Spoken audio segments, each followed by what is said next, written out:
Sekolah Dasar Impres Malengkeri 1 dan 2 di Kecamatan Tamalate, Makassar disegel warga. Papan segel berdiri tepat di bagian tengah pekarangan hingga menutupi 3 bangunan ruang.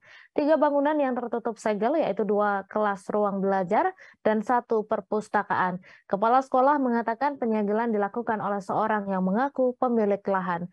Untuk informasi selengkapnya akan disampaikan langsung oleh wartawan Tribun Timur Muslimin Emba yang kini sudah terhubung bersama kami. Silahkan rekan Emba.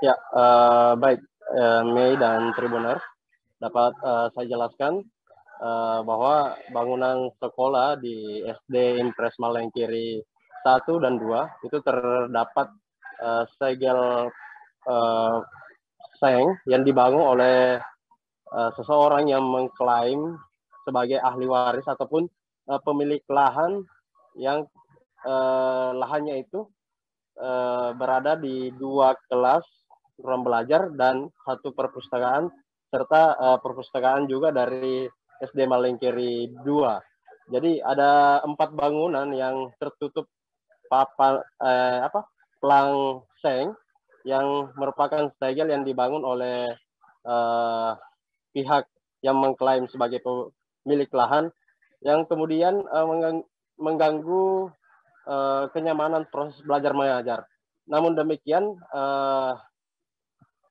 proses belajar mengajar oleh siswa ataupun murid di SD Malengkeri 1 dan 2 tetap berjalan setelah kepala sekolah berkoordinasi dengan pihak Dinas Pendidikan dan juga Pertanahan untuk bagaimana dapat membuka ataupun membuat pintu di seng segel yang terpasang agar 2 kelas yang sebelumnya tertutup segel itu dapat digunakan kembali. Jadi untuk saat ini 2 ruangan yang sebelumnya tertutup segel itu sudah digunakan kembali karena jumlah siswa sekitar 300 lebih ini tidak mencukupi untuk ruang belajarnya.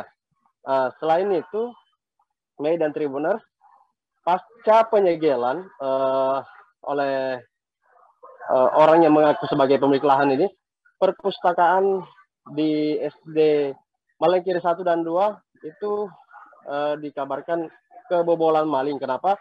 Karena buku-buku, ada ratusan buku dan berbagai jenis buku di dalam perpustakaan itu raib ataupun hilang semua dan kondisinya sudah teracak-acak begitu. Penyegelan ini terjadi pasca saat pandemi mulai memuncak dan mengharuskan untuk sekolah dari rumah. Jadi saat itu kondisi sekolah sedang kosong, orang yang mengaku sebagai pemilik lahan pun membangun segel seng tersebut. Jadi tanpa sepengetahuan pihak sekolah begitu. Dan kasus untuk buku yang dikabarkan dicuri ini itu telah dilaporkan ke kepolisian sektor Tamalate, Kota Makassar. Baik, terima kasih rekan Emba atas laporan Anda dan Tribuners, wartawan kami juga telah menghimpun wawancara dengan Kepala Sekolah SD Impres Malengkeri 1. Berikut tayangannya untuk Anda. Ini yang klaim ini. Oh, yang lahan ini? Ya, lahan ini nih. Ada 2 kelas, Bu ya? 2 kelas ini kelas sepotong. Ini kelas ada 1 kelas. Jadi ini 2 kelas tidak terpakai, Bu? 2 kelas tidak terpakai. Oh, iya. 2 kelas tidak terpakai. Sudah berapa lama ini tidak terpakai? Sejak Corona 2020. 2020. Karena dia klaim ini dia tutup ini pada saat libur-liburnya orang. Tidak ada aktivitas. Oh, tidak ada aktivitas. Ya. Saat 2020. sekolah di rumah itu, Bu ya? Ya, betul. Jadi langsung dia tutup seperti ini, dia seng. Dia pagari. Ini perpustakaan. Ini perpustakaan. Malengkeri 1. Yang di sebelah sana perpustakaan Malengkeri 2. Itu tidak difungsikan sekarang, Bu? Tidak sama sekali. Terima kasih sudah nonton. Jangan lupa like, subscribe, dan share ya.